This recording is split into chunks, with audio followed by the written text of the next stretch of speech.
Welcome to Jazz Network. Plant kingdom എന്ന chapter ആണ് നമ്മളിപ്പോൾ പഠിച്ചുകൊണ്ടിരിക്കുന്നത് അല്ലേ. അതിൽ നമ്മൾ ആൽഗെ, ബ്രയോഫൈറ്റ്, ടെറിഡോഫൈറ്റ്, ജിംനോസ്പേം ഇത്രയും നമ്മളിപ്പോൾ പഠിച്ചു കഴിഞ്ഞു. കഴിഞ്ഞ ക്ലാസ്സിൽ ജിംനോസ്പേം ആയിരുന്നു. ജിംനോസ്പേമിന്റെ പ്രത്യേകത എന്തായിരുന്നു? They are naked seeded plants. Seeds ഉണ്ട്, പക്ഷേ ദേ ആർ നേക്കഡ്, അതായത് ആ സീഡിനെ പൊതിഞ്ഞ് ഒരു കവറിങ് ഇല്ല. അപ്പോൾ ഇന്ന് നമുക്ക് അടുത്ത ഗ്രൂപ്പ്, അതായത് ആൻജിയോസ്പേംസ്, പ്ലാന്റ് കിങ്ഡത്തിലെ ഏറ്റവും ഹയർ പൊസിഷനിലുള്ള അല്ലെങ്കിൽ ഹൈലി ഇവോൾവ് ആയിട്ടുള്ള ഗ്രൂപ്പാണ് ആൻജിയോസ്പേംസ് എന്ന് പറയുന്നത്. അപ്പൊ ഇന്ന് നമുക്ക് ആൻജിയോസ്പേംസിനെ കുറിച്ച് പഠിക്കാം. Angiosperms, they are flowering plants. ഇതുവരെ നമ്മുടെ പ്ലാന്റ് കിങ്ഡത്തില് ഇത്രയും പഠിച്ചതിൽ ഒന്നിലും തന്നെ ഫ്ലവർ ഉണ്ടായിട്ടില്ല, ഒന്നിലും ഫ്ലവർ ഇല്ലായിരുന്നു. അപ്പോൾ ഫ്ലവർ ഉള്ള ഒരേ ഒരു ഗ്രൂപ്പാണ് ആൻജിയോസ്പേം എന്ന് പറയുന്നത്. They are flowering plants. Flowers are the reproductive part of A plant. ഈ പ്ലാന്റിന്റെ അല്ലെങ്കിൽ ആൻജിയോസ്പേമിന്റെ റീപ്രൊഡക്റ്റീവ് പാർട്ടാണ് ഫ്ലവർ എന്ന് പറയുന്നത്. ഇതിനകത്ത് സീഡ്സ് ഉണ്ട്. Seeds are enclosed. Seeds are covered by fruit. ഫ്രൂട്ടിനകത്തായിട്ടാണ് സീഡ് കാണുന്നത്. അപ്പോൾ seeds are seen inside the fruit. ഫ്രൂട്ടിന്റെ അകത്തായിട്ടാണ് സീഡ് ഉണ്ടാകുന്നത്. അപ്പൊ സീഡ് ഉണ്ട്, ഫ്രൂട്ട് ഉണ്ട്, അതുപോലെ ഫ്ലവർ ഉള്ള പ്ലാന്റ്സ് ആണ് ആൻജിയോസ്പേംസ് എന്ന് പറയുന്നത്. They are large group of plants occurring a wide range of habitat. ഒരുപാട് ഹാബിറ്റാറ്റിൽ, ഡിഫറെന്റ് ആയിട്ടുള്ള വൈവിധ്യമാർന്ന ഹാബിറ്റാറ്റിൽ താമസിക്കുന്ന ലാർജ് ഗ്രൂപ്പ് ഓഫ് പ്ലാന്റ്സ്, ഒരുപാട് പ്ലാന്റ്സ് ആൻജിയോസ്പേമിൽ ഉൾപ്പെടുന്നു. അപ്പോൾ അതിൽ ഏറ്റവും ചെറിയ ഫ്ലവർ ഉണ്ടാകുന്ന angiosperm that is Wolffia. Wolffia, അപ്പോൾ മൈക്രോസ്കോപ്പിക് ആയിട്ടുള്ള വുൾഫിയ മുതൽ ടോളസ്റ്റ് ആയിട്ടുള്ള ഏകദേശം 100 മീറ്റേഴ്സിലധികം ഉയരമുള്ള യൂക്കാലിപ്സ് ട്രീയും ഇതിനകത്ത് ഉൾപ്പെടുന്നു. Angiosperms are classified into two based on the structure of embryo. എംബ്രിയോയുടെ സ്ട്രക്ചർ നോക്കിയിട്ട്, എംബ്രിയോ മീൻസ് എന്താ? എംബ്രിയോ എന്താണ്? ഭ്രൂണം അല്ലെ. സൈഗോട്ട് ഡെവലപ്പ് ചെയ്താണ് എംബ്രിയോ ഉണ്ടാകുന്നത്. ആ എംബ്രിയോയുടെ സ്ട്രക്ചർ നോക്കിയിട്ട് അതിന്റെ അടിസ്ഥാനത്തിൽ angiosperms are divided into two, dicotyledons and monocotyledons. Based on the structure of embryo, angiosperms are divided into two, dicotyledons and monocotyledons. ചുരുക്കത്തിൽ നമ്മൾ ഡൈക്കോട്ട് ആൻഡ് മോണോക്കോട്ട് എന്ന് പറയും. സാധാരണ ഡൈക്കോട്ടിലിഡൻ, മോണോക്കോട്ടിലിഡൻ എന്ന് മുഴുവൻ പറയുന്നതിന് പകരം ചുരുക്കി ഡൈക്കോട്ട് ആൻഡ് മോണോക്കോട്ട് എന്ന് പറയും. അപ്പോൾ angiosperms are divided into dicot and monocot. അത് എംബ്രിയോയുടെ സ്ട്രക്ചർ നോക്കിയിട്ടാണ്. എംബ്രിയോയുടെ ഒരു പാർട്ടാണ് കോട്ടിലിഡൻ എന്ന് പറയും, അല്ലെങ്കിൽ സീഡ് ലീവ്സ് എന്ന് പറയും. ആ കോട്ടിലിഡന്റെ എണ്ണത്തിനെ ബേസ് ചെയ്തിട്ടാണ് ഡൈകോട്ടിലിഡൻ, മോണോകോട്ടിലിഡൻ. ഡൈകോട്ടിലിഡൻ മീൻസ് 2 കോട്ടിലിഡൻ, 2 കോട്ടിലിഡൻ ഉള്ളത് ഡൈകോട്ടിലിഡൻ. എംബ്രിയോയില് 1 കോട്ടിലിഡൻ ആണുള്ളതെങ്കിൽ മോണോകോട്ടിലിഡൻ. ആൻജിയോസ്പേംസ്, മുഴുവൻ ആൻജിയോസ്പേമിനെയും നമ്മൾ രണ്ടായിട്ട് തിരിച്ചു, ഡൈക്കോട്ട് ആൻഡ് മോണോക്കോട്ട്. ആൻജിയോസ്പേം എന്ന് പറയുന്നത് ഫ്ലവറിംഗ് പ്ലാന്റ് ആണ്. ഫ്ലവേഴ്സ് ഉണ്ട്. Flowers are the reproductive part. ഇതിനകത്ത് റീപ്രൊഡക്റ്റീവ് പാർട്ട് എന്ന് പറയുന്നത് ഫ്ലവർ ആണ്. അപ്പൊ ആൻജിയോസ്പേം പ്ലാന്റ് വളർന്ന് അത് ഒരു നിശ്ചിത പീരീഡ് കഴിയുമ്പോഴാണ് അതില് ഫ്ലവർ ഉണ്ടാകുന്നത്. അപ്പോൾ ഫ്ലവർ ഉണ്ടാകുന്ന ആ സമയം മുതൽ അത് റീപ്രൊഡക്റ്റീവ് ഫേസിലേക്ക് കടന്നു കഴിഞ്ഞു. അതിനു മുമ്പ് അത് വെജിറ്റേറ്റീവ് ഫേസിലായിരുന്നു. ഫ്ലവർ വരുമ്പോൾ അത് റീപ്രൊഡക്ഷന് സന്നദ്ധമായി. ഫ്ലവറിനെ കുറിച്ച് നമുക്ക് ഡീറ്റെയിൽ വരുന്ന ചാപ്റ്ററുകളിൽ പഠിക്കാനുണ്ട്. അപ്പോൾ നമുക്കിപ്പോ അത്രയും ഡീറ്റെയിൽ ആയിട്ട് പോകണ്ട. ഇതിനകത്ത് മെയിൽ റീപ്രൊഡക്റ്റീവ് പാർട്ട് എന്ന് പറയുന്നത് സ്റ്റേമൻസ്. ഒരു ഫ്ലവറിലുള്ള മെയിൽ റീപ്രൊഡക്റ്റീവ് പാർട്ട് എന്ന് പറയുന്നത് സ്റ്റേമൻസ് ആണ്. ആ സ്റ്റേമന് 2 ഭാഗങ്ങളുണ്ട്. ഒരു short filamental structure and an anther. അപ്പോ ഒരു സ്റ്റേമന് 2 ഭാഗങ്ങള്, ഒന്ന് ഫിലമെന്റ്. ഫിലമെന്റിന്റെ മുകളിലുള്ളത് ആന്തർ. അപ്പോ ഫ്ലവറിൽ കാണുന്നതാണ് മെയിൽ പാർട്ടും ഫീമെയിൽ പാർട്ടും ഒക്കെ ഫ്ലവറിലാണുള്ളത്. ആ ഫ്ലവറിലുള്ള മെയിൽ പാർട്ടാണ് സ്റ്റേമൻ എന്ന് പറയുന്നത്. Stamen consist of A short filament and N anther. ഈ ആന്തറിന്റെ ഉള്ളിലായിട്ട് കുറെ സെൽസ് ഉണ്ട്. അപ്പോൾ ഈ ആന്തറിന്റെ ഉള്ളിലുള്ള ആ സെൽസ്, ആന്തർ മെച്ചുർ ആയി കഴിയുമ്പോൾ the cells inside the anther divide meiotically. Meiotic division നടക്കുന്നു, അല്ലെങ്കിൽ റിഡക്ഷൻ ഡിവിഷൻ നടന്നിട്ട് അതിനകത്ത് കുറെ മൈക്രോസ്പോർസ് അല്ലെങ്കിൽ പോളൻ ഗ്രെയിൻ ഉണ്ടാകുന്നു. അപ്പൊ എവിടെയാണ് ഉണ്ടാകുന്നത്? ആന്തറിന്റെ അകത്ത്. ആന്തറിന്റെ അകത്ത് കുറെ സെൽസ് ഉണ്ട്. ആ സെല്ലില് ഓരോ സെല്ലും, ആന്തറിനകത്തുള്ള ആ ഓരോ സെല്ലും undergoes meiotic division or reduction division. Meiotic division, angiosperm എന്ന് പറയുന്നത് അതിന്റെ പ്ലാന്റ് ബോഡി ഡിപ്ലോയിഡ് ആണ്. ആൻജിയോസ്പേം എന്ന് പറയുന്നത് ഹൈലി ഇവോൾവ് ആയിട്ടുള്ളതാണ്. അപ്പൊ അതിനകത്ത് ഡിപ്ലോയിഡ് പ്ലാന്റ് ബോഡിയാണ്. അപ്പോ അതിന്റെ ഏത് സെല്ല് നോക്കിയാലും ഡിപ്ലോയിഡ് ആയിരിക്കും. അപ്പോ ആന്തറും ഡിപ്ലോയിഡ് ആണ്. ആന്തറിന്റെ അകത്ത് കുറെ സെല്ലുണ്ട്. ആ സെല്ല് മിയോട്ടിക് ഡിവിഷൻ അല്ലെങ്കിൽ റിഡക്ഷൻ ഡിവിഷൻ നടക്കുന്നു. മിയോട്ടിക് ഡിവിഷൻ നടന്നാൽ എന്താ സംഭവിക്കുക? ഓരോ സെല്ലും 4ആയിട്ട് മാറും. അത് ഓരോന്നും ഹാപ്ലോയിഡ് ആയിരിക്കും. ഒരു സെറ്റ് ക്രോമസോമേ ഉണ്ടായിരിക്കുള്ളൂ. ഇതിനകത്ത് 2 സെറ്റ് ക്രോമസോം ഉണ്ട്. അപ്പോ ഓരോന്നും അത് ഹാപ്ലോയിഡ് ആയിട്ട് മാറുന്നു. അപ്പൊ ഹാപ്ലോയിഡ് മൈക്രോസ്പോർസ് അല്ലെങ്കിൽ പോളൻ ഗ്രെയിൻ ഇതിനകത്ത്, ആന്തറിനകത്ത് ഉണ്ടാകുന്നു. അപ്പോ male reproductive part stamen. Stamen consists of filament and anther. Inside the anther, the cells undergoes meiotic division to form numerous microspores or pollen grain. കുറെ pollen grain അതിനകത്ത് ഉണ്ടാകുന്നു. ഇനി female reproductive part. Female reproductive part is ഒന്നുകിൽ pistil എന്ന് പറയും, അല്ലെങ്കിൽ carpal എന്ന് പറയും. Each carpel consists of ovary, style and stigma. ഓരോ കാർപ്പലിനും 3 ഭാഗങ്ങളുണ്ട്. താഴെ ഏറ്റവും ബേസിലായിട്ട് അല്പം വീർത്തിരിക്കുന്ന ഭാഗം, ഇതിനെ നമ്മൾ ഓവറി എന്ന് പറയുന്നു.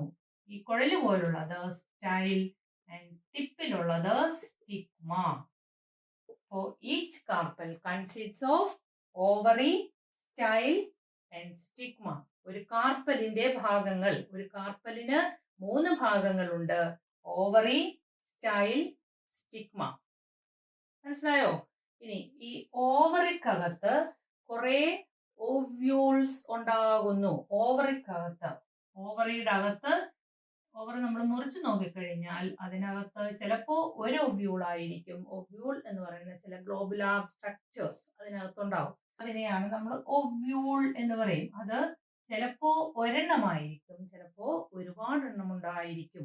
One or many ovules are seen within the ovary. ഇനി ഒവ്യൂളിനകത്തും കുറെ സെൽസ് ഉണ്ട്, ഡിപ്ലോയിഡ് സെൽസ്. ആ ഒവ്യൂളിനകത്തുള്ള ഡിപ്ലോയിഡ് സെൽസിൽ ഒരെണ്ണം മാത്രം. അപ്പോൾ ഒരു ഒവ്യൂൾ നമ്മൾ ഇങ്ങോട്ട് മാറ്റി കഴിഞ്ഞാൽ, ഇതാണ് ഒരു ഒവ്യൂൾ എങ്കിൽ അതിനകത്ത് കുറെ സെല്ലുണ്ട്. ആ സെല്ലില്, ഇതിനകത്ത് കുറെ സെല്ലുണ്ടെന്ന് വിചാരിക്കും, ആ സെല്ലില് ഒരു സെല്ല് മാത്രമാണ് മിയോട്ടിക് ഡിവിഷൻ നടക്കുന്നത്. നമ്മൾ ജിംനോസ്പേമിലും അങ്ങനെ തന്നെയായിരുന്നു അല്ലേ? എല്ലാം കൂടി അല്ല ഡിവിഷൻ നടക്കുന്നത്. മിയോട്ടിക് ഡിവിഷൻ നടക്കുന്നത് ഫീമെയിലില് ഒരു സെല്ലില് മാത്രമാണ്. അപ്പോൾ ഒവ്യൂളിനകത്ത് ഒരുപാട് സെല്ലുണ്ടെങ്കിലും അതിൽ ഒരു cell undergoes meiotic division or reduction division. ഒരു സെല്ല് റിഡക്ഷൻ ഡിവിഷൻ കഴിയുമ്പോൾ 4ആയിട്ട് മാറുന്നു. അപ്പോ അങ്ങനെ 4 മെഗാസ്പോർ അല്ലെങ്കിൽ മാക്രോസ്പോർ ഇതിനകത്തുണ്ടാകുന്നു. എവിടെ? ഒവ്യൂളിനകത്ത്. മനസ്സിലായോ? ഒവ്യൂളിനകത്താണ് റിഡക്ഷൻ ഡിവിഷൻ നടക്കുന്നത്. അങ്ങനെ അവിടെ ഒരു 4 മെഗാസ്പോർ അല്ലെങ്കിൽ മാക്രോസ്പോർ ഉണ്ടാകുന്നു. അതിൽ 3 ഡീജനറേറ്റ് ചെയ്ത് അല്ലെങ്കിൽ ഡിസിന്റഗ്രേറ്റ് ചെയ്തു പോകുന്നു. ഒരെണ്ണം മാത്രം ഫങ്ഷണൽ ആയിത്തീരുന്നു. ആ ഫങ്ഷണലിനെയാണ് നമ്മൾ ഫങ്ഷണൽ മെഗാസ്പോർ എന്ന് പറയും. ആ ഫങ്ഷണൽ ആയിട്ടുള്ള ഒരെണ്ണം. അപ്പോൾ ഒരു സെല്ലാണ് മിയോട്ടിക് ഡിവിഷൻ നടക്കുന്നത്. ഇതിനകത്ത് ഒരു സെല്ല് മിയോട്ടിക് ഡിവിഷൻ നടന്ന് അത് 4 മാറുന്നു. അതിൽ 4 3 ഡിസിൻറ്റഗ്രേറ്റ് ചെയ്ത് പോയിട്ട് ഒരെണ്ണം മാത്രം ഫങ്ഷണൽ ആവുന്നു. ഇതാണ് ഫങ്ഷണൽ മെഗാസ്പോർ എന്ന് പറയുന്നത്. അപ്പോ ഇവിടെ ആന്തറിനകത്ത് കുറേ മൈക്രോസ്പോർ ഉണ്ടായി അല്ലേ? പക്ഷെ ഇവിടെയോ, ഇവിടെ ഒരു മെഗാസ്പോർ അല്ലെങ്കിൽ ഒരു മാക്രോസ്പോർ മാത്രമാണ് ഉണ്ടായത്. അതാണ് രണ്ടും തമ്മിലുള്ള വ്യത്യാസം എന്ന് പറയുന്നത്. ഇനി this megaspore develop into embryo sac or female gametophyte. അപ്പോ ഈ മെഗാസ്പോർ, ഇപ്പൊ മെഗാസ്പോറിന്റെ പ്ലോയിഡി എന്താണ്? Haploid or diploid? എന്തായിരിക്കും മെഗാസ്പോറിന്റെ പ്ലോയിഡി? ഹാപ്ലോയിഡ് അല്ലേ? എന്തുകൊണ്ടാണ്? മിയോട്ടിക് ഡിവിഷൻ നടന്നു, റിഡക്ഷൻ ഡിവിഷൻ നടന്നുണ്ടായതല്ലേ? മിയോട്ടിക് ഡിവിഷൻ നടന്നു കഴിയുമ്പോൾ chromosome number reduced to half, അപ്പോ ഹാഫ് ആയിട്ട് മാറി. അങ്ങനെ ഇതിനകത്ത് ഒരു മെഗാസ്പോർ, ആ മെഗാസ്പോർ എന്ന് പറയുന്നത് ഹാപ്ലോയിഡ് ആണ്. ആ haploid megaspore develop into female gametophyte or embryo sac അല്ലെങ്കിൽ ഇതിനകത്ത്, അപ്പൊ ഈ ഒവ്യൂളിനകത്ത് ഇപ്പോ ഈ ഒരു മെഗാസ്പോർ ഉള്ളത് അത് വളർന്ന് ഇതിന്റെ അകത്ത് അങ്ങോട്ട് നിറയുന്നു. അങ്ങനെ നിറയുമ്പോ ആ മെഗാസ്പോർ ഫീമെയിൽ ഗാമറ്റോഫൈറ്റ്. അപ്പോ മെഗാസ്പോർ അത് ചെറുതിലെ മെഗാസ്പോർ ആയിരുന്നു, അത് വളർന്ന് വലുതായി വന്നപ്പോ പേര് മാറി ഫീമെയിൽ ഗാമറ്റോഫൈറ്റ് ഓർ എംബ്രിയോ സാക്. അപ്പോ മെഗാസ്പോറിന്റെ പ്ലോയിഡ് നമ്മൾ പറഞ്ഞു ഹാപ്ലോയിഡ് ആണെന്ന് പറഞ്ഞു അല്ലെ? അപ്പോ ഹാപ്ലോയിഡ് ആയിട്ടുള്ള ആ ഒരു മെഗാസ്പോറിനെ ഞാൻ ഇവിടെ മാറ്റി വരയ്ക്കുകയാണ് കേട്ടാ. ഇവിടെ നോക്കിക്കേ, ആ ഒരു മെഗാസ്പോറില് ഒരു ന്യൂക്ലിയസ്, ആ ന്യൂക്ലിയസിന്റെ പ്ലോയിഡി ഹാപ്ലോയിഡ് ആയിരുന്നു അല്ലെ? അത് വലുതായി കഴിഞ്ഞ് എംബ്രിയോ സാക് ആയിട്ട് മാറുന്ന സമയത്ത് ഈ ഒരു ന്യൂക്ലിയസിനും കുറെ മാറ്റങ്ങൾ വരുന്നു. അതിന്റെ ഉള്ളിൽ ഒരു ന്യൂക്ലിയസ് ഉണ്ടായിരുന്നത്, ആ nucleus undergoes 3 repeated mitotic division. 3 mitotic division അവിടെ നടക്കും. ഒരു മൈറ്റോട്ടിക് ഡിവിഷൻ നടന്നാൽ എന്താ സംഭവിക്കുന്നത്? മൈറ്റോട്ടിക് ഡിവിഷൻ നടന്നാൽ ഒരു സെല്ല് രണ്ടാകുന്നു, ഒരു ന്യൂക്ലിയസ് രണ്ടായി മാറുന്നു. അപ്പോ ഇതിനകത്ത് ഒരു ന്യൂക്ലിയസ് രണ്ടാകുന്നു, വീണ്ടും ഒരു മൈറ്റോട്ടിക് ഡിവിഷൻ നടക്കുന്നു, 2 എന്നുള്ളത് 4 ആകുന്നു, വീണ്ടും ഒരെണ്ണം കൂടി നടക്കുന്നു. അപ്പൊ എത്ര എണ്ണമായി? 4 എന്നുള്ളത് 8 എണ്ണമായിട്ട് മാറുന്നു. മനസ്സിലായോ? അതാണ് 3 റിപ്പീറ്റഡ് മൈറ്റോട്ടിക് ഡിവിഷൻ എന്ന് പറഞ്ഞത്. ആകെ ഒരു ഹാപ്ലോയിഡ് ന്യൂക്ലിയസ് ആണ് ഇതിനകത്ത് ഒരെണ്ണമാണ് ഉണ്ടായിരുന്നത്.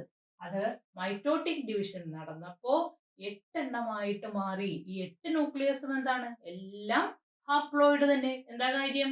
മൈറ്റോട്ടിക് ഡിവിഷന് ക്രോമസോം നമ്പറിന് ചേഞ്ച് വരുന്നില്ല, ഇക്വേഷണൽ ഡിവിഷൻ ആണത് അല്ലെ? ഇക്വേഷണൽ ഡിവിഷൻ ആവുമ്പോ ക്രോമസോം നമ്പർ നോ ചേഞ്ച്. അതുകൊണ്ട് ക്രോമസോം നമ്പറിന് അവിടെ മാറ്റമൊന്നുമില്ല. അപ്പോ ഇതിനകത്ത് ഇപ്പോ 8 ന്യൂക്ലിയൈകളുണ്ട്. ഇനി ഈ 8 ന്യൂക്ലിയൈകൾ ഇവിടെ ഒരിടത്തിരിക്കുകയല്ല ചെയ്യുന്നത്, അത് ഇതിനകത്ത് 3 എണ്ണം ഇവിടെ വരുന്നു. ഈ എൻഡിൽ ഒരു 3 എണ്ണം വരും. ഇതിനെ നമ്മൾ ആന്റിപോഡൽ സെൽസ് എന്ന് പറയും. ഓപ്പോസിറ്റ് എൻഡില് ഒരു 3 എണ്ണം വരുന്നു. ഇതിനെ എഗ് അപ്പാരറ്റസ് എന്ന് പറയും. ഈ എഗ് അപ്പാരറ്റസിൽ 3 എണ്ണം ഉള്ളതില് 2 എണ്ണം അപ്പുറത്തും ഇപ്പുറത്തും ഉള്ള 2 എണ്ണത്തിനെ സൈനർജിഡ്, നടുക്കുള്ളത് എഗ് ഓർ ഫീമെയിൽ ഗമേറ്റ് എന്ന് പറയും. അപ്പോ ഒരു എംബ്രിയോ സാക്കിനകത്ത് 8 ന്യൂക്ലിയസ് വരുന്നു. ആ 8 ന്യൂക്ലിയസ് 2 എൻഡിലായിട്ട് 3 എണ്ണം വീതം അറേഞ്ച് ചെയ്തു. ഈ 3 എണ്ണം ഒരേപോലുള്ള 3 എണ്ണം ആന്റിപോഡൽ സെൽസ്. ഇപ്പുറത്തറ്റത്ത് 3 എണ്ണം ഉണ്ട്, അതിനെ ഈ പോളാർ എൻഡില് ഈ എൻഡില് 3 എണ്ണം ഉണ്ട്, അതിനെ എഗ് അപ്പാരറ്റസ് എന്ന് പറയും. അതിൽ 2 എണ്ണം സൈനർജിഡ്സ്, ഈ അറ്റത്തും ഈ അറ്റത്തുമുള്ളത് സൈനർജിഡ്സ്, നടുക്കുള്ളത് എഗ് അല്ലെങ്കിൽ ഫീമെയിൽ ഗമേറ്റ്. അപ്പൊ എത്ര എണ്ണമായി? 6 എണ്ണമായി അല്ലെ? ഇനി 2 എണ്ണം കൂടിയില്ലേ? ആ 2 എണ്ണം ഈ സെന്ററിൽ നിൽക്കുന്നു. ഇതിനെ പോളാർ ന്യൂക്ലിയൈ എന്ന് പറയും. പോളാർ ന്യൂക്ലിയൈ ഒന്നുകൂടി പറഞ്ഞു തരാം, ശ്രദ്ധിച്ചു കേട്ടോളൂ. അപ്പോൾ ഫീമെയിൽ റീപ്രൊഡക്റ്റീവ് പാർട്ട് എന്ന് പറയുന്നത് കാർപ്പൽ. ഓരോ കാർപ്പലിനും 3 ഭാഗങ്ങളുണ്ട്. Ovary, style, stigma. Ovary, style, stigma. ഓവറിക്കകത്താണ് ഒവ്യൂൾ കാണുന്നത്. അത് ഒരെണ്ണമായിരിക്കാം, ചിലപ്പോ ഒന്നിലധികം ഒവ്യൂൾസ് ഉണ്ടായിരിക്കും. ആ ഒവ്യൂളിനകത്ത് ഒരു സ്പെഷ്യൽ ടിഷ്യൂ, ഒവ്യൂളിനകത്തുള്ള ആ ടിഷ്യൂ, ആ സെല്ല് അണ്ടർഗോസ് മിയോട്ടിക് ഡിവിഷൻ. അങ്ങനെ മിയോട്ടിക് ഡിവിഷൻ നടന്ന ഒരു സെല്ല്, മിയോട്ടിക് ഡിവിഷൻ നടന്ന് 4 മെഗാസ്പോർ ഉണ്ടാകുന്നു. അതില് 3 ഡീജനറേറ്റ് ചെയ്യുന്നു, ഒരെണ്ണം മാത്രം ഫങ്ഷണൽ ആയിത്തീരുന്നു. ആ functional megaspore develop into female gametophyte or embryo sac. അപ്പോ ആ ഒരെണ്ണം, ആ സെന്ററിലുള്ള മെഗാസ്പോർ, ഇതാണ് സെന്ററിലുള്ള മെഗാസ്പോർ, അത് എൻലാർജ് ചെയ്ത് ഒരു ഫീമെയിൽ ഗാമറ്റോഫൈറ്റ് ആയിട്ട് മാറുന്നു. അങ്ങനെ ഫീമെയിൽ ഗാമറ്റോഫൈറ്റ് ആയിട്ട് മാറുമ്പോൾ അതിനകത്തുള്ള nucleus undergoes 3 repeated mitotic division. 3 mitotic division നടക്കുന്നു. അതില് ഈ അറ്റത്ത് 3 ഉണ്ടാവുന്നു, ഇവിടെയും 3 ഉണ്ടാവുന്നു. ഇതിനെ ആന്റിപോഡൽ സെൽസ് എന്ന് പറയും. ഇവിടെയുള്ളത് എഗ് അപ്പാരറ്റസ്. അതിൽ ഈ 2 നമ്മൾ സൈനർജിഡ്സ് എന്ന് പറയും. ഈ നടുക്കുള്ളത് എഗ് അല്ലെങ്കിൽ ഫീമെയിൽ ഗമേറ്റ്. വേറെ 2 ബാക്കി 2 ഉള്ളത് ഈ സെന്ററിലുണ്ട്. ഇതിനെ പോളാർ ന്യൂക്ലിയൈ.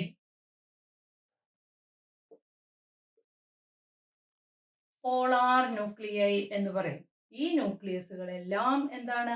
എല്ലാം ഹാപ്ലോയിഡ് ആണ് അല്ലേ? മ്യൂട്ടിക് ഡിവിഷൻ നടന്നുണ്ടായതല്ലേ? അപ്പൊ എല്ലാം ഹാപ്ലോയിഡ് ആയിട്ടുള്ളതാണ് ഇതിനകത്തുള്ളതെല്ലാം. ഇനി ചിലപ്പോ ഈ 2 പോളാർ ന്യൂക്ലിയൈ എന്താണ്? ഹാപ്ലോയിഡ് ആണ്. ഈ 2 പോളാർ ന്യൂക്ലിയൈ ഫ്യൂസ് ടുഗദർ, രണ്ടും കൂടി ഫ്യൂസ് ചെയ്യുന്നു. ഇപ്പൊ അത് രണ്ടും സെപ്പറേറ്റ് ആയിട്ടല്ലേ നിൽക്കുന്നത്. ചിലപ്പോ അത് രണ്ടും കൂടി ഫ്യൂസ് ചെയ്യുന്നു. അങ്ങനെ ഫ്യൂസ് ചെയ്താൽ, ഇത് രണ്ടും കൂടി ചിലപ്പോ ഫ്യൂസ് ചെയ്യുമ്പോ അത് രണ്ടും കൂടി ഒന്നാകുന്നു. അപ്പോ ഒരു പോളാർ ന്യൂക്ലിയയില് ഹാപ്ലോയിഡ് ആണ്, അടുത്ത പോളാർ ന്യൂക്ലിയയും ഹാപ്ലോയിഡ് ആയിരുന്നു. അത് രണ്ടും കൂടി ഫ്യൂസ് ചെയ്തപ്പോ ഇതെന്തായിട്ട് മാറി? ഡിപ്ലോയിഡ് ആയിട്ട് മാറി അല്ലേ? ഈ ഡിപ്ലോയിഡ് ആയിട്ടുള്ള ഇതിനെ സെക്കൻഡറി ന്യൂക്ലിയസ് എന്ന് പറയും. Secondary nucleus. അപ്പൊ ഇപ്പോ എംബ്രിയോസാക്കിനകത്ത്, ഇത് എംബ്രിയോസാക് അല്ലെങ്കിൽ ഫീമെയിൽ ഗാമറ്റോഫൈറ്റ്, അതിനകത്ത് എഗ് അപ്പാരറ്റസ് ഉണ്ട്, ആന്റിപോഡൽ സെൽസ് 3 ഉണ്ട്, നടുക്ക് ഡിപ്ലോയിഡ് ആയിട്ടുള്ള സെക്കൻഡറി ന്യൂക്ലിയസ്. ഡിപ്ലോയിഡ് എഴുതാൻ പറഞ്ഞ് പരീക്ഷയ്ക്ക് ചോദിക്കും. അപ്പോൾ ഇതിനകത്തുള്ള എഗ് ഹാപ്ലോയിഡ് ആണ്, സൈനർജിഡ്സ് ഹാപ്ലോയിഡ് ആണ്, ആന്റിപോഡൽ സെൽസ് ഹാപ്ലോയിഡ് ആണ്, പോളാർ ന്യൂക്ലിയൈ ചോദിച്ചു കഴിഞ്ഞാൽ അതും ഹാപ്ലോയിഡ് ആണ്. But secondary nucleus is diploid. എന്തുകൊണ്ടാണ്? Because they are formed by the fusion of 2 polar nuclei. ആ 2 പോളാർ ന്യൂക്ലിയൈ ഫ്യൂസ് ചെയ്തിട്ടുണ്ടായതാണ് secondary nucleus. So secondary nucleus is diploid. ഓ ഇത്രയും നമുക്ക് ഫീമെയിൽ ഗമേറ്റ് ഇവിടെ ഉണ്ടായി. മെയിൽ ഗമേറ്റ് ഉണ്ടായോ? മെയിൽ ഗമേറ്റ് ഉണ്ടാകുന്നത് നമ്മൾ കണ്ടില്ല. എവിടെ എന്താ ഉണ്ടായി നിന്നത്? മെയിൽ റീപ്രൊഡക്റ്റീവ് പാർട്ട് എന്ന് പറയുന്നത് സ്റ്റേമൻ ആയിരുന്നു. അതിന് ആന്തറും ഫിലമെന്റും ഉണ്ടായിരുന്നു. ആന്തറിനകത്തുള്ള എല്ലാ സെല്ലും മിയോട്ടിക് ഡിവിഷൻ നടന്ന് കുറെ മൈക്രോസ്പോർ അല്ലെങ്കിൽ പോളൻ ഗ്രെയിൻ ഉണ്ടായി. When the anther mature ആയി കഴിയുമ്പോൾ pollen grains are liberated. അത് അതിൽ നിന്ന് പൊട്ടി പുറത്തേക്ക് വരുന്നു. അത് ഒന്നുകിൽ കാറ്റിലോ അല്ലെങ്കിൽ മറ്റേതെങ്കിലും agent മുഖേനയോ they reach the stigmatic surface. ഇതാണ് നമ്മുടെ സ്റ്റിഗ്മ എന്ന് പറയുന്നത്. അപ്പോൾ ഈ സ്റ്റിഗ്മാറ്റിക് സർഫസിൽ വന്നു വീഴുന്നു. പോളൻ ഗ്രെയിൻ സ്റ്റിഗ്മാറ്റിക് സർഫസിൽ കാറ്റിലോ എങ്ങനെയെങ്കിലും ഇതിനകത്ത് വന്ന് വീഴുന്നു. ഇതിന്റെ മുകളിൽ വന്ന് വീഴുന്നു. അത് pollen grain then start to germinate as a tube. ഒരു ട്യൂബ് പോലെ അത് വളരാൻ തുടങ്ങും. പോളൻ ഗ്രെയിന്റെ പ്ലോയിഡ് എന്താണ്? ഹാപ്ലോയിഡ് ആണ് അല്ലേ? ആ ഹാപ്ലോയിഡ് ആയിട്ടുള്ള പോളൻ ഗ്രെയിൻ ഇതിനകത്തുനിന്ന് ഇങ്ങനെ ഒരു ട്യൂബ് പോലെ ഈ കുഴലിനകത്തുകൂടി താഴോട്ട് വളരാൻ തുടങ്ങുന്നു. പോളൻ ട്യൂബ് എന്ന് പറയും. ഈ പോളൻ ട്യൂബ് സ്റ്റൈലിലൂടെ, നടുക്കത്തെ ഭാഗത്തിന് എന്താ പറയുന്നത്, ഇത് സ്റ്റൈല്, ഇത് സ്റ്റിഗ്മ. അപ്പോ പോളൻ ഗ്രെയിൻ എവിടെ നിന്നാണ് വന്നത്? ആന്തറിൽ നിന്നും പോളൻ ഗ്രെയിൻ ഇപ്പോ സ്റ്റിഗ്മാറ്റിക് സർഫസിൽ വന്ന് പതിച്ചു അല്ലേ? അപ്പോൾ transfer of pollen grain from the anther to the stigmatic surface is known is pollination. അതിനാണ് നമ്മൾ പോളിനേഷൻ എന്ന് പറയുന്നത്. പോളിനേഷൻ. എന്താണ് പോളിനേഷൻ എന്ന് പറയുന്നത്? ആന്തറിനകത്ത് നിന്നും പോളൻ ഗ്രെയിൻ സ്റ്റിഗ്മാറ്റിക് സർഫസിൽ പതിക്കുന്നു. സ്റ്റിഗ്മയുടെ പുറത്ത് വന്ന് പതിക്കുന്ന പ്രോസസ്സാണ് pollination. Transfer of pollen grain from the anther to the stigmatic surface is known as pollination. Pollination നടന്നു കഴിയുമ്പോൾ പോളൻ ഗ്രെയിൻ ജെർമിനേറ്റ് ചെയ്യാൻ തുടങ്ങുന്നു. അത് ജെർമിനേറ്റ് ചെയ്ത ഒരു ട്യൂബ് പോലെ സ്റ്റൈലിലൂടെ താഴോട്ട് വളർന്ന് അത് ഈ എംബ്രിയോ സാക്കിനകത്തോട്ട് കയറുന്നു. ഇത് ഒവ്യൂൾ, ഇത് ഓവറി, അതിനകത്ത് ഒവ്യൂൾ, ഒവ്യൂളിനകത്താണ് ഇപ്പോ എംബ്രിയോ സാക്ക് ഇരിക്കുന്നത്. മനസ്സിലായോ? അപ്പൊ ഈ പോളൻ ഗ്രെയിൻ ഇതിലൂടെ പോളൻ ട്യൂബായിട്ട് വന്ന് ഇതിനകത്തോട്ട് ആ ട്യൂബ് പ്രവേശിക്കുന്നു. എംബ്രിയോ സാക്കിനകത്തോട്ട് ട്യൂബ് വരുന്നു. അപ്പോ ഈ ട്യൂബ് ഇങ്ങനെ ഉണ്ടായി വരുന്ന സമയത്ത് പോളൻ ഗ്രെയിനകത്തുള്ള ഹാപ്ലോയിഡ് ന്യൂക്ലിയസ് മൈറ്റോട്ടിക് ഡിവിഷൻ നടന്നു. അത് മൈറ്റോട്ടിക് ഡിവിഷൻ നടക്കുമ്പോൾ രണ്ടായിട്ട് മാറും. അങ്ങനെ 2 ഗമേറ്റ് ആയിട്ട് മാറുന്നു. അപ്പൊ ഗമേറ്റ് എവിടെയാണ് ഉണ്ടായത്? പോളൻ ട്യൂബിനകത്ത്. മനസ്സിലായോ? ആ പോളൻ ട്യൂബിനകത്താണ് 2 ഗമേറ്റ് ഉണ്ടായത്. ആ പോളൻ ട്യൂബ് ഈ എംബ്രിയോ സാക്കിനകത്തോട്ട് വന്നു കഴിയുമ്പോ അതിനകത്ത് ഇപ്പോ 2 മെയിൽ ഗമേറ്റ് ഉണ്ട്. ഇനി ഇവിടെ വന്ന് എംബ്രിയോ സാക്കിൽ കയറി കഴിയുമ്പോൾ അതിന്റെ ടിപ്പ് ഭാഗം ബ്രേക്ക് ചെയ്തിട്ട് ഈ 2 മെയിൽ ഗമേറ്റിനെ ഇതിനകത്തോട്ടിട്ടു.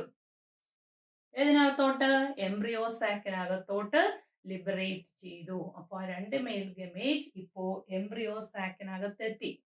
ഇനി ഈ എംബ്രിയോ സാക്കിനകത്ത് വെച്ച് ഒരു മെയിൽ ഗമേറ്റ് ഈ എഗ്ഗുമായിട്ട് ഫ്യൂസ് ചെയ്യുന്നു. 1 male gamete fuse with egg. ഈ എഗ്ഗുമായിട്ട് അത് ഫ്യൂസ് ചെയ്യുന്നു. ഒരു മെയിൽ ഗമേറ്റും എഗ്ഗും കൂടി ഫ്യൂസ് ചെയ്യുന്നു. എഗ് എന്ന് പറഞ്ഞാൽ എന്താണ്? Female gamete. അപ്പൊ ഒരു മെയിൽ ഗമേറ്റും ഒരു ഫീമെയിൽ ഗമേറ്റും അവിടെ ഫ്യൂസ് ചെയ്യുന്നു. അതിനാണ് നമ്മൾ എന്ത് പറയുന്നത്? ഫെർട്ടിലൈസേഷൻ, ബീജസങ്കലനം എന്ന് പറയും അല്ലേ? അപ്പോ ബീജം എന്ന് പറഞ്ഞാൽ ഏതാണ്? മെയിൽ ഗമേറ്റിനെയാണ് നമ്മൾ ബീജം എന്ന് പറയുന്നത്. അപ്പൊ അവിടെ ബീജം സങ്കലനം ചെയ്തിരിക്കുന്നു. ആരുമായിട്ട്? ഫീമെയിൽ ഗമേറ്റുമായിട്ട് സങ്കലനം ചെയ്തു. ഫ്യൂഷൻ നടക്കുന്നു.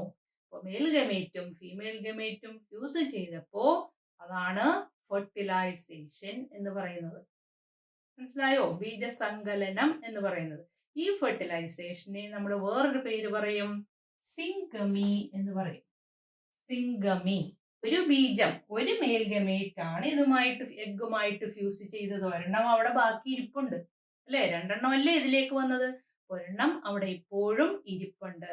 ആ മെയിൽ ഗമേറ്റ് ഫ്യൂസ് വിത്ത് സെക്കൻഡറി ന്യൂക്ലിയസ്. ഇവിടെ ഒരു സെക്കൻഡറി ന്യൂക്ലിയസ് ഇരിപ്പുണ്ട്. സെക്കൻഡറി ന്യൂക്ലിയസിന്റെ പ്ലോയിഡ് എന്തായിരുന്നു?